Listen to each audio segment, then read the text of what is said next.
Hi అండి, అందరికీ నమస్తే. వెల్కమ్ టు మా ఇంటి గృహలక్ష్మి. ఈ వీడియో అయితే సండే రోజు లాగండి. సండే అంటే అందరికీ సెలవు ఉంటుంది, కానీ ఇల్లాలి ఇంటి పనులకు సెలవు ఉండదు. అసలు ఇల్లాలి ఇంటి పనులకు సెలవే ఉండదు కదా.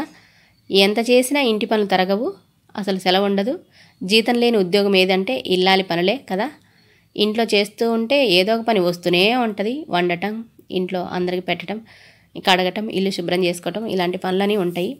ఇంకా సండే అంటే నేను కొంచెం లేట్గా లేస్తానండి. హాట్ వాటర్ తాగి ఆ తర్వాత బ్రేక్ఫాస్ట్కి ఇవాళ పూరి చేద్దామని పూరికి అన్నీ రెడీ చేసుకున్నాను. పూరి కోసం పూరి ఆటా తీసుకున్నానండి. అందులో కొద్దిగా సుజీ రవ్వ వేస్తాను, ఇంకా కొంచెం చక్కెర కూడా వేస్తాను. పూరి ఆట అంటే మా సైడ్ ఏమంటామంటే తెల్ల గోధుమ పిండి అంటామండి. కొంతమంది పూరి కోసం అయితే మైదా పిండి తీసుకుంటారు. నేనైతే తెల్ల గోధుమ పిండితో చేస్తానండి. అందులో 2 స్పూన్లు బొంబాయి రవ్వ, 1 స్పూన్ చక్కెర, సరిపడేంత సాల్ట్ వేసి అవన్నీ ఒకసారి బాగా మిక్స్ అయ్యేలాగా చేత్తో మిక్స్ చేసి ఆ తర్వాత అందులో కొద్దిగా ఆయిల్ వేసి ఆ ఆయిల్ కూడా పిండి అంతా మిక్స్ అయ్యేలాగా బాగా మిక్స్ చేసి ఆ తర్వాత నీళ్ళు పోసి కలుపుతానండి. ఇలా కలుపుకుంటే మనకి ఆయిల్ అనేది బాగా పిండిలో కలుస్తుంది, పూరీలు కూడా బాగా పొంగుతాయండి. కొంచెం పాలు వేసుకున్నా ఇందులో బాగానే ఉంటాయండి. కాచి చల్లార్చిన పాలు వేసుకున్నా బాగానే ఉంటాయి. ఇంకా నేను అంతా మిక్స్ చేసిన తర్వాత చివర్లో మళ్ళీ కొంచెం ఆయిల్ వేసి మొత్తం ఆయిల్ అంతా మిక్స్ అయ్యేలాగా ఆయిల్ పిండి అంతా అబ్జర్వ్ చేసుకోవాలి. అప్పటి వరకు కలిపి సాఫ్ట్గా అయ్యేలాగా పిండి కలిపి పక్కన పెట్టుకుంటున్నాను. ఒక అర్ధగంటన్న ఈ పిండి అనేది మనకి నానితే పూరీలు బాగా పొంగుతాయి. ఇంకా ఇవాళ ఏం చేస్తానంటే పూరీలోకి మామూలుగా పూరీ కర్రీ చేస్తారు అందరూ. నేనైతే అలా పూరీ కర్రీ కాకుండా ఆలు కర్రీ చేస్తున్నాను. ఇది ఈవినింగ్ చపాతీలకు కూడా అని చేస్తున్నానండి ఒకేసారి. ఇంకా మా అత్తయ్య మా మామయ్య ఊరు వెళ్ళారు. మేమైతే మధ్యాహ్నం లంచ్ తినమన్నమాట. అంటే లేటుగా టిఫిన్ తింటే ఇంకా మధ్యాహ్నం లంచ్ తినము. ఇంకా ఈవినింగ్ కూడా నాకు పని తక్కువగా ఉంటుందని ఒకేసారి ఆలు కర్రీ చేస్తున్నాను. చపాతీ లేకు ఉంటుంది కదా అని. ఆలు అయితే పీల్ తీసి కొంచెం పెద్ద సైజు ముక్కలు కట్ చేశానండి, పచ్చివే. ఇది అన్నం లేక కూడా బాగుంటుందండి ఈ కర్రీ. ఇంకా 4 ఆలు తీసుకున్నాను. దాంట్లోకి 1 ఆనియను, ఒక 2 టమాటాలు, పచ్చిమిర్చి, కరివేపాకు అయినా తీసుకున్నాను. కొంచెం ఆయిల్ వేసి ఆయిల్ హీట్ ఎక్కిన తర్వాత పోపు అయితే వేసానండి. పోపులో ఫస్ట్ ఆనియన్స్, పచ్చిమిర్చి వేస్తున్నాను. ఇవి కొంచెం ఎర్రగా అయిన తర్వాత టమాటా వేస్తానండి. అంటే ఒక్కొక్కరు ఒక్కొక్క స్టైల్లో చేసుకుంటుంటారు కదా. నేనైతే ఎక్కువగా చపాతీలోకి ఇలానే చేస్తాను. పూరీలకు కూడా ఇది బాగుంటుంది, అన్నంలోకి కూడా బాగుంటుంది. ఇంకా మనం కలర్ రైస్ చేసుకున్నా కానీ వెజిటబుల్ బిర్యానీ చేసుకుంటాం కదా, అందులో కూడా ఈ కర్రీ బాగుంటుందండి. ఇంకా ఆనియన్ కొంచెం ఎర్రగా అయిన తర్వాత టమాటా కూడా వేసాను. ఆ టమాటా కూడా కొంచెం సాఫ్ట్గా అయిన తర్వాత అందులోకి 1 స్పూన్ అల్లం వెల్లుల్లి పేస్ట్ వేసాను. ఈ అల్లం వెల్లుల్లి పేస్ట్ పచ్చి వాసన పోయిన తర్వాత ఆ తర్వాత ముక్కలు మనం ఆల్రెడీ కట్ చేసి వాటర్లో వేసి పెట్టుకున్నాం కదా, అవైతే ఇందులో వేస్తున్నాండి. ఈ ముక్కలు అనేది కొంచెం పెద్ద సైజు ముక్కలే కట్ చేసుకున్నాను. అలా చేసుకుంటే మనకి బాగుంటుంది కర్రీ. ఇంకా వాటర్లో వేస్తేనే మంచిదండి ఆలు కట్ చేసిన తర్వాత. మిగతా వెజిటేబుల్స్ ఏమో కానీ ఇవి మాత్రం వాటర్లో వేయాలి ఖచ్చితంగా. ఎందుకంటే దాంట్లో ఉన్న ఎక్కువగా మనకి స్టార్చ్ ఉంటుంది కదా, అంత పోతేనే కర్రీ బాగుంటుంది. ఇంకా ఆలు వేసిన తర్వాత 1 నిమిషం ఉడికిన తర్వాత అందులో పసుపు అయితే వేస్తున్నాను. కొద్దిగా పసుపు, ఒక 2 స్పూన్లు, నేను ఏదైనా కొలత ఇంకా 2 స్పూన్లు ఏదైనా కర్రీ హాఫ్ కేజీ వేస్తాను. హాఫ్ కేజీలోకి 2 స్పూన్లు సాల్ట్, 2 స్పూన్లు కారం అయితే వేస్తాను. అదే అండి కొలత ఇంకా నాకు. ఇంకా అవన్నీ వేసిన తర్వాత మూత పెట్టి ఒక 2 నిమిషాలు ఉడికించానండి. సిమ్లో పెట్టి ఒక 2 నిమిషాలు ఉడికితే బాగా కొంచెం సాఫ్ట్గా అవుతాయి. ఆ తర్వాత కొంచెం వాటర్ వేసుకోవాలి. ఈ కడాయి అయితే చాలా బాగుందండి కర్రీలకి. నేను ఇది ఇండస్ వ్యాలీ తీసుకున్నాను. కొంచెం సాఫ్ట్గా అయిన తర్వాత తగినన్ని నీళ్ళు పోస్తున్నాను. తగినన్ని అంటే నేను 1 గ్లాస్ పోసి మళ్ళీ ఒక హాఫ్ వరకు వేసానండి. ఎందుకంటే మనకి ఇవన్నీ ముక్కలు ఉడికి కొంచెం కర్రీ అనేది పులుసులాగా ఉండాలి అంటే కొంచెం వాటర్ ఎక్కువగా వేయాలి. కుక్కర్లో వేసామనుకో కొంచెం త్వరగానే ఉడుకుతాయి, కానీ తక్కువ వాటర్ పడితే త్వరగా ఉడుకుతుంది. కానీ ఇలా ఉడికించుకుంటేనే కర్రీ బాగుంటుంది. ఈలోపు మా వారు ఒక మూవీ చూస్తుంటే నేను కూడా చూసుకుంటూ మధ్యలో ఇంటి పని చేసుకుంటూ అలా చేస్తున్నా అండి. ఏదో యూట్యూబ్లో గార్డెన్ ఉంటే ఎవరిదో చూసి ఇదిగో చూడు గార్డెన్ ఎంత బాగుందో, మనం ఎప్పుడు గార్డెన్ ఇలా చేస్తామని చెప్తున్నాను మా వారికి. నాకు గార్డెనింగ్ అంటే చాలా ఇష్టం, కానీ మాకు ఇప్పుడైతే ప్లేస్ లేదు.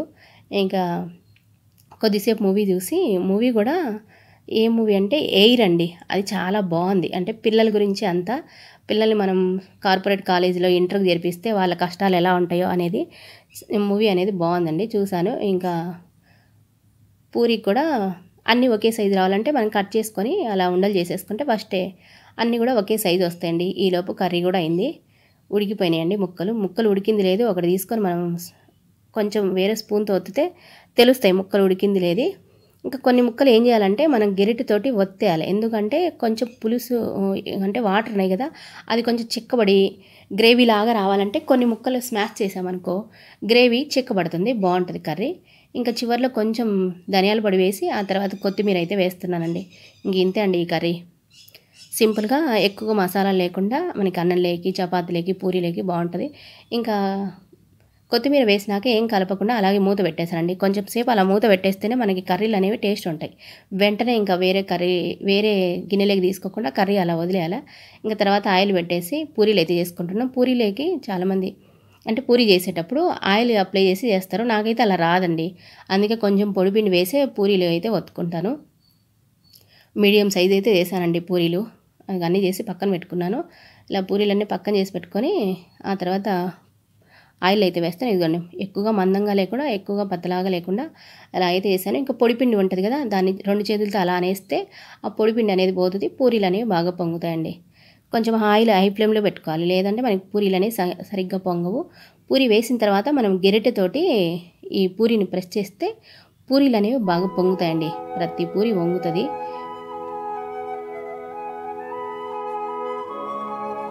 ఏదో తమ్ముళ్ళు అందరూ అలా పెడతారని పెట్టాను, కానీ ప్రతి పూరి పొంగేలాగా పూరీలు అని చాలామంది పెడుతుంటారని నేను పెట్టాను. అంతేగాని అంటే మనం పిండి ఒకే రకంగా కలిపాం కదా, ఇంకా ప్రతి పూరి వంగకుండా ఎలా ఉంటుందండి?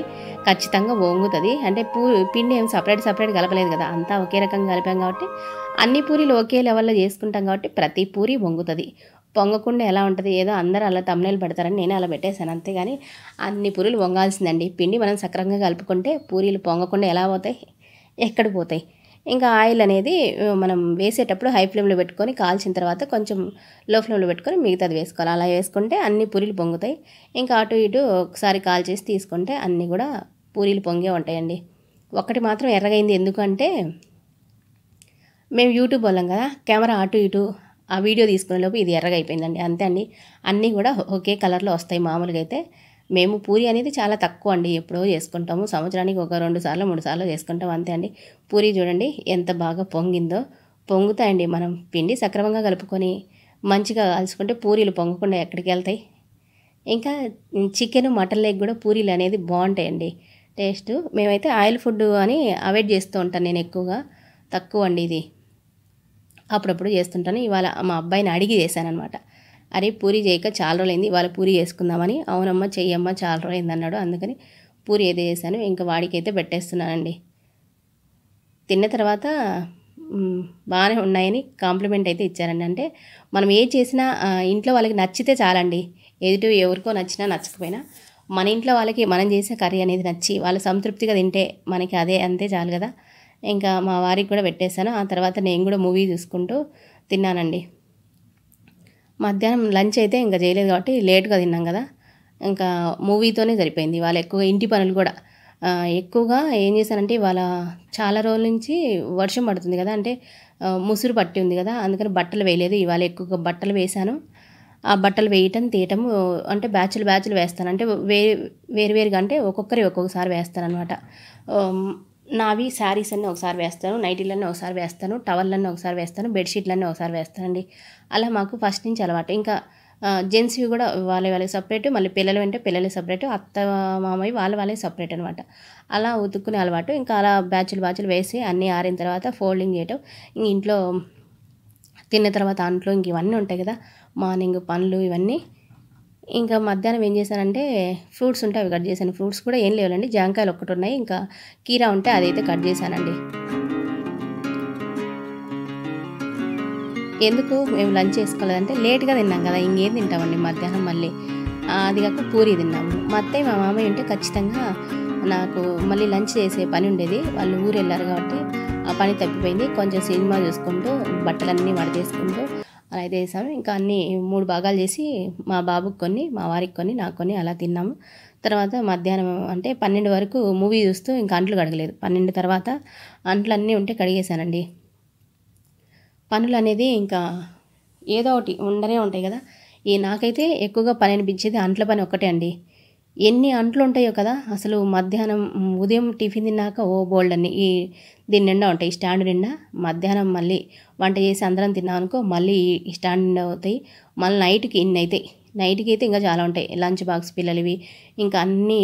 అప్పుడు ఎక్కువగా పెరుగు గిన్నె, టీ గిన్నె అన్నీ వస్తాయి కదా, అవి చాలా అవుతాయి. ఇంకా అవన్నీ క్లీన్ చేసిన తర్వాత ఒకసారి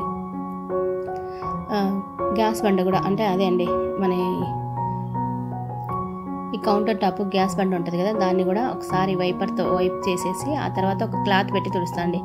క్లాత్ అయితే నేను ఎక్కువగా టవల్స్ అవి ఏం కొననండి. టీ షర్ట్లు ఉంటాయి కదా పిల్లలవి, అవి కట్ చేసి పెట్టుకుంటాను. వాటితోనే కిచెన్ అనేది క్లీన్ చేస్తుంటాను. ఇంట్లో తుడచడానికి కూడా అవే పెట్టుకుంటాను అండి.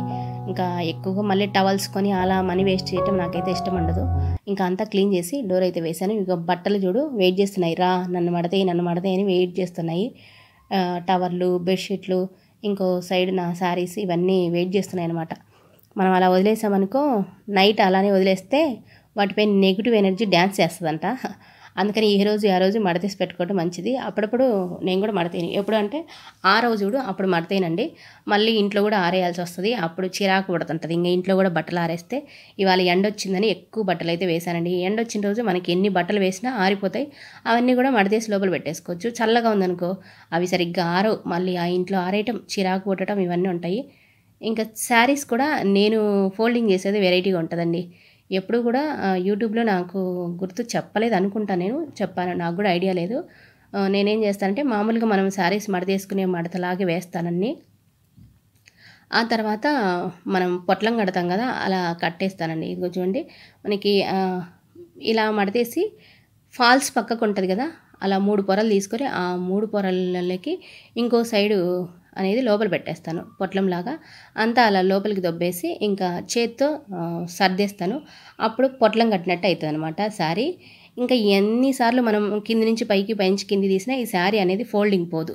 మనం అప్పుడప్పుడు వరుసగా లైన్గా పెడతాం కదా, అడుగు శారీ తీసేటప్పుడు పై శారీ కింది శారీ మనకి జారిపోతుంటాయి మడతలు. అలా లేకుండా ఇలా ఫోల్డింగ్ చేసి పెట్టుకున్నాం అనుకో, అసలు చెక్కు చెదరకుండా ఉంటాయండి. ఎంత అటు ఇటు జరిపినా చెక్కు చెదరవు, పడిపోవు. ఎన్ని రోజులు ఉన్నా అలానే ఉంటాయి. నేనైతే ఇలానే చేస్తానండి. మీకు అర్థమైందో లేదో ఇంకోసారి చూపిస్తున్నాను.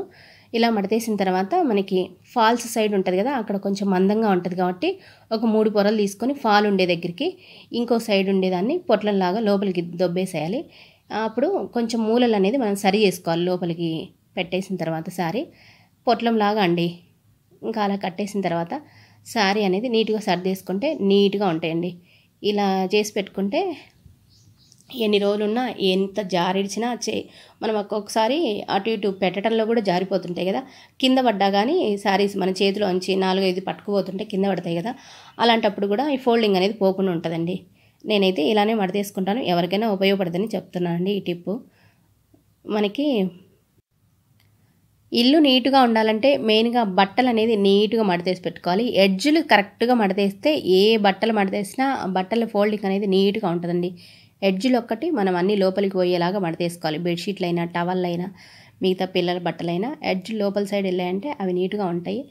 ఎప్పుడు బట్టలు అప్పుడు వాష్ చేసి ఫోల్డింగ్ చేసి పెట్టేస్తే ఇండ్లు అనేది నీట్గా ఉంటుంది. అలాగే అంట్లు కూడా అండి, మెయిన్గా ఇంట్లో ఎప్పుడు అంట్లు అప్పుడు కడిగేస్తే ఇల్లు కూడా నీట్గా ఉంటుంది. ఈ వీడియో కూడా ఇంతే అండి. బాయ్.